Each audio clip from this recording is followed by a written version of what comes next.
You know, for years, Game of Thrones had us all completely hooked, right?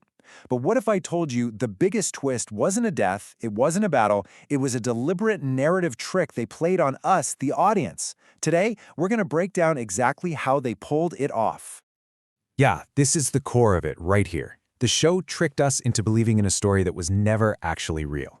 It wasn't just some big fantasy epic. No, it was this incredibly elaborate setup. It was built from the ground up to make us pour all our hopes into a classic hero story, a story they had absolutely no intention of telling.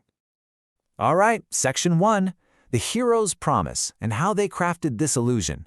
So, how'd they do it? How did they build this trap so perfectly? Well, it's pretty clever, actually. They started by giving us exactly what we're used to, what we want to see, those familiar heroes. You know, the characters we're just hardwired to root for.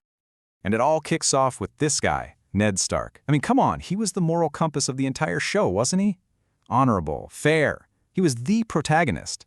We hung every single one of our expectations on him. We thought, okay, this is a world where a good man like this will win in the end. His integrity had to be rewarded. He was the foundation of the whole trick. So, after Ned, they didn't stop. They just doubled down. The trick continued with his son, Robb. And his story? It was a straight-up textbook hero's journey. The young wolf, undefeated. He's rising up to avenge his dad, to bring justice back. It felt so right, so familiar. And just like that, we were pulled even deeper into the lie. And then you've got this other layer to the trick. The show leans so hard into this idea of the chosen one. You know the type, right? This classic story trope where one person is destined to save the world. Think about it. Jon Snow, the Secret Prince. Daenerys, the last Targaryen, destined for the Iron Throne. I mean, they were the perfect fit, and it just kept reinforcing our belief that, yeah, there's a heroic destiny at play here. Okay, part two, the price of belief, punishing expectations. Because once the show had us totally hooked on this hero story, well, that's when it started to tear the whole thing down. It literally started to punish us for believing in it. This really hits the nail on the head. The show trained us, you know? It trained us to expect justice, and then it punished us for it. Those shocking, brutal deaths, they weren't just for shock value. Not at all. They were lessons. Each one was the show screaming at us, hey, your expectations are wrong. This is not that kind of story. So, why did the story feel so cruel? I mean, we all ask this, right? Especially after something like The Red Wedding. And the answer is, the cruelty wasn't a bug. It was a feature. It was the whole point. That feeling, that was the price we paid for buying into the illusion of a simple black and white world.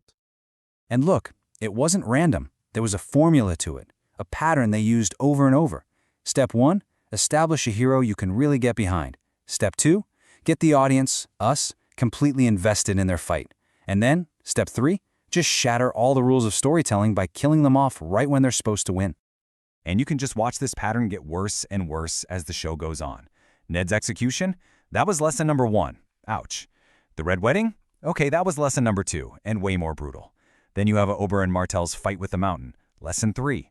These weren't just random shocking moments. Nope. They were an escalating series of broken promises, and each one was designed to just hammer away at our faith in a happy ending. All right, Section 3, the final deception. A warning we all ignored. Because all of this, everything we've talked about, it all leads to the grand finale of the trick. Daenerys Targaryen. She was the final, most important piece of the whole deception. And this quote really reframes her entire story. See, Daenerys wasn't a hero who fell from grace. She was a warning we just flat out ignored. We were so sold on her chosen one story, breaker of chains, mother of dragons, all that we explained away all the ruthless things she did. We saw them as, oh, that's just a necessary step on the hero's path. But the show was waving red flags the entire time. So let's really break this down. There are two ways to look at Dany's story. What we saw, or what we wanted to see, was a hero's tragic fall. But what it really was, if you look at the evidence, was a conqueror's logical conclusion. I mean, think about it. Crucifying people, burning enemies alive, that demand for absolute, unquestioning loyalty. Her final act wasn't a sudden turn. It was an arrival. It was exactly where she was headed all along. And that brings us to the big one, the honest ending, truth over comfort. Look, we have to talk about the finale, right? The most controversial part of the whole show. And I'm going to argue that when you see it as the end of this giant narrative trick, it wasn't a betrayal at all. It was the only honest way the story could have ended. Yeah, the ending wasn't a betrayal. It was just honest. It didn't give us that neat, tidy, heroic win we were all programmed to expect. Instead, it delivered on the show's real promise, which was to show us the messy, complicated, and unsatisfying truth behind our favorite myths. The truth that power corrupts, that wars don't have clean winners, and that one chosen hero doesn't just magically fix the world. You know, there's actually a name for what the show was doing. It's a literary thing called narrative deconstruction, and that's exactly what Game of Thrones was. It was this huge, ambitious project to just take apart the typical hero's journey piece by piece and show us exactly why those simple stories just fall apart in a really complex, messy, political world. So, let's just boil this all down. What are the key takeaways here? First, the show is basically tearing down the idea of the classic hero myth. Second, all those shocking moments, they were there to punish us for expecting a simple, fairy tale kind of justice. And third, that ending we all debated, it was the consequence of those themes, not some betrayal of the story. And I think this is the most powerful idea of all. Game of Thrones didn't fail its story. It actually exposed our expectations. It kind of forces the conversation away from was the show good or bad and toward a reflection on us, the audience. The show held up a mirror and showed us what we really want from our stories. Simple heroes, easy answers, and a comfortable ending. Because at the end of the day, this was never about a hero. It was a story about power, about politics, about the ugly, repeating cycle of human violence. It was about how the world really is, not how we wish it were. This was never a hero's story. And that kind of leaves us with one last thing to think about. Once you see this trick, this deconstruction of the hero's journey, you kind of start seeing it everywhere.